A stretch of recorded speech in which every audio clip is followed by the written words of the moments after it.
और जब मैंने उन वीर योद्धा बालकों से उनका नाम पूछा तो उन्होंने बड़े गर्व से कहा, लव कुश। लव कुश? हाँ सुने, रूप में लव कुश,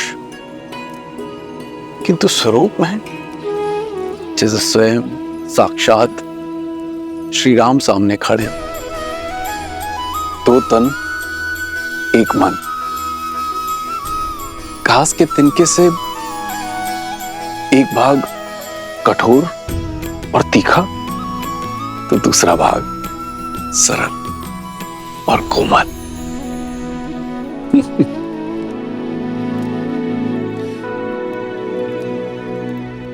जानता हूं इस कथा को सुनकर तुम अत्यंत व्याकुल हो रही है, किंतु बताना भी आवश्यक है, क्योंकि उन वीर बालकों को देखकर मुझे अयोध्या के राजकुमारों का स्मरण आया। और मुख, क्या उनके मुख पर आपको सीता के मुख की आभा नहीं दिखी? और उसके माथे की रेखाएं भी नहीं दिखी आपको? मैं उनकी माता से मिला, किंतु सीता नहीं थी। और छवि, क्या आपको उनमें सीता की छवि भी नहीं दिखाई दी?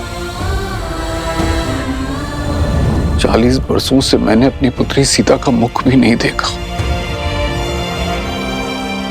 अब तो उसकी स्मृति भी विस्मृत होने लगी है।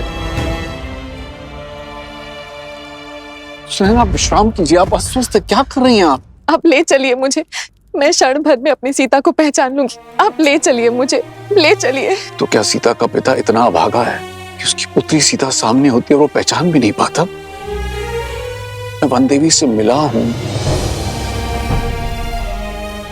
आप कहीं नहीं जाएंगे, आप विश्राम कीजिए, आप अस्वस्थ हैं। अस्वस्थ हूँ? जब से मेरी पुत्री चली गई है, मैं क्षण भर में उसे पहचान लेती। आप उन ऋषि कुमारों को खोजने के लिए 8 दिशाओं में अपने सैनिकों को भेज दीजिए।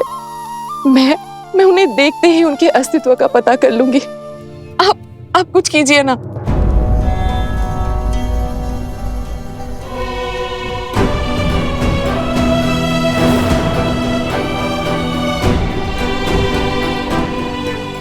मैं खोजूंगी अपनी सीता को। हमें कहीं जाने की आवश्यकता नहीं पड़ेगी। मैं उन दोनों धनुर्धरों को यहाँ मिथिला लाने का प्रबंध करता हूं।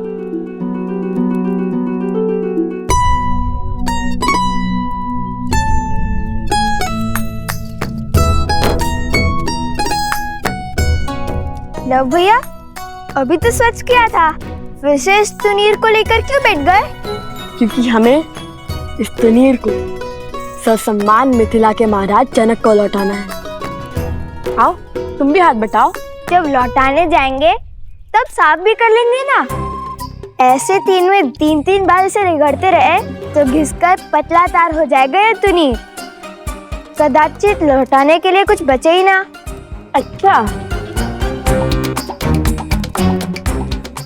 तो महाबुद्धिमान कुमार कुश, ये बताओ कि क्या तुम स्नान करने से घिस गए? घिस सकता था, किंतु मैं स्नान करते समय स्वयं को अधिक रगड़ता नहीं। रक्षा कुमार, रक्षा कुमार! कहाँ है? बताओ, अभी मार दूंगा। वो रक्षक कुमार बोल रहे, राक्षस कुमार नहीं। ओहो, ध्यान से सुनो। अगली बार यदि तुमने मुझे राजकुमार या फिर रक्षक कुमार या फिर कुछ भी ऐसा कहा तो मैं गुरुदेव को कहूंगा कि तुम्हें बुद्धि के लिए कोई औषधि दे। क्षमा रक्षक, भूल हो गई। मैं तो एक समाचार देने आया था। अभी अभी कुछ मिथिला के ऋषि आश्रम में आए थे। उन्होंने बताया कि मिथिला में धनुर्विद्या की बहुत बड़ी प्रतियोगिता होने वाली है। मैंने गुरुदेव से कहा कि तुम दोनों जैसे धनुर्धर तो 20 गांव में भी नहीं मिलेंगे। फिर गुरुदेव ने बताया कि तुम दोनों अवश्य उस प्रतियोगिता में भाग लेने जाओगे।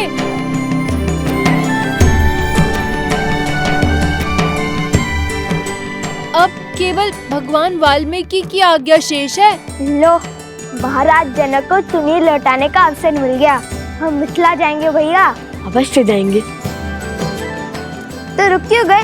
चुन्नी स्वच्छ करते हैं, अन्यथा मिथिला नरेश कहेंगे कि भेंट को सम्मान से नहीं रख पाए हम। हाँ अवश्य।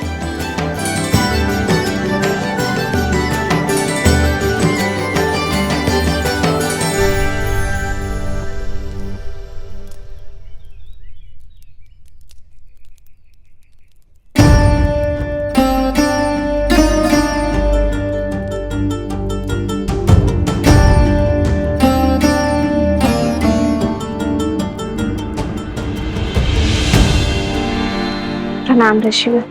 कल्याण हो। शब्दों में नमन, किंतु मुख मुद्रा में मनन। वन देवी, सबसे पहले तो मेरा धन्यवाद स्वीकार कीजिए। आपके पुत्रों ने मेरे भाई सोमकर्ण को बचाकर हम पर बड़ा उपकार किया है। अपने मित्र की सहायता करना उनका कर्तव्य था, और फिर लवकुश अपने गुरु भाई को अकेले संकट में कैसे छोड़ सकते थे।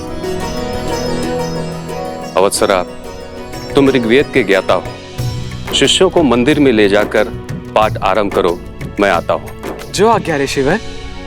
चलो। बताइए वन देवी, क्या समस्या है? ऋषिवर, भगवान वाल्मीकि ने मेरे पुत्र को मिथिला जाने का आदेश दिया है। जानता हूँ। तो ऋषिवर, आप ये नहीं जानते कि मेरी माता उन्हें देखते ही पहचान लेगी। जितना मैं उनको जानती हूँ, उससे अधिक वो मुझे पहचानती है। वो मेरे पुत्रों में मेरी छवि अवश्य देख लेंगी। भेद खुलने का भय स्वाभाविक है वन देवी, किंतु आपको जो उचित लगे आप वो कीजिए। शेष सब नीति का निर्णय। जब बीज के अंकुरित होने का समय आता है तो उसे भूमि से बाहर आने से कोई रोक नहीं सकता। ठीक उसी बीज की भांति होते हैं वो गुण जो लवकुश के रक्त में है।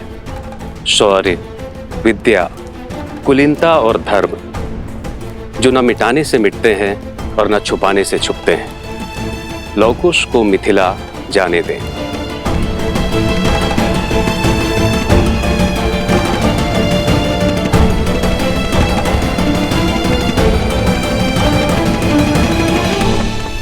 मिथिला स्वयं जाना आवश्यक है प्रभु। केवल निमंत्रण ही तो है, कोई भी जा सकता है। नहीं आर्यसुमन, मिथिला जाने का कारण केवल निमंत्रण नहीं है। मिथिला मेरी प्रतीक्षा कर रही है। सीता के साथ जो हुआ उस पर मिथिला ने कोई आपत्ति नहीं की। यदि अब यह जमाता निमंत्रण देने नहीं पहुंचेगा तो उनका मन विचलित हो सकता है, और फिर मिथिला में मेरी सीता की स्मृतियां बसी हैं। मिथिला की वो गलियां, वो आंगन, वो बाग, वो उपवन, वो सभा मैं पुनः देखना चाहता हूं आर्यसुमंत। जहां मेरी सीता पली बढ़ी, जहां मैं उससे मिला। वर्षों से मैंने मेरी सीता को नहीं देखा है। उनके माता पिता का आशीष लूंगा तो मेरे मन को थोड़ी ठंडक पहुंचेगी। प्रभु, मेरी भी प्रबल इच्छा है वहां पर जाने की। मेरी तो सदा से ही इच्छा थी उस पावन भूमि को देखने की जिसने इस संसार को और मेरे प्रभु श्री राम को माता सीता दी। प्रभु, आपके आशीर्वाद से आज ये मेरा स्वप्न भी पूरा हो जाएगा। ये कोलाहल कैसा है? प्रभु, मैं देखता हूं।